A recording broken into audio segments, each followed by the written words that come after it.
வணக்கம் உறவுகளே. இந்த சின்ன பதிவுக்குள்ளான ஒரு விஷயத்தை குயிக்கா பார்ப்போம். என்ன விஷயம் என்றால், இது ஒரு கனடாவின் வீடு. வீட்டுக்குள்ளே இல்லை, வீட்டுக்கு வெளியில். வீட்டுக்குள்ளேயே பல பயிற்சிகளை செய்கின்றார்கள். வீட்டுக்கு வெளியில் தெருவுக்கு பக்கத்தில் இருக்கிற அவர்களுடைய முடக்கு அந்த சின்ன பகுதியிலேயே எவ்வளவு வினைத்திறனாக ஆர்கானிக் மரக்கறி பயிற்சிகளை சாடிகளை மட்டும் பயன்படுத்தி செய்திருக்கிறார்கள் இந்த வெயில் காலத்தில்.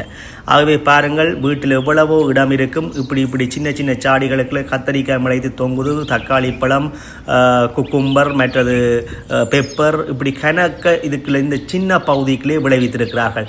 ஆகவே எங்கண்ட இடங்களில் ஸ்ரீலங்காவில் பார்த்தோம்னா, இலங்கையில் யாழ்ப்பாணத்திலாம் பூராகவும் வெயில் காலம் பெரும்பாலான காலங்கள்.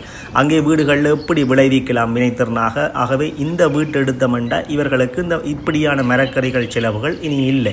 இது வீட்டுக்கு வெளியில் தெருவுக்கு பக்கத்தில் செய்யணுமெண்டா வீட்டுக்கு உள்ளே இன்னும் கணக்க செய்து கொண்டிருப்பிடும். இது பாராட்டப்பட வேண்டிய விடயம்.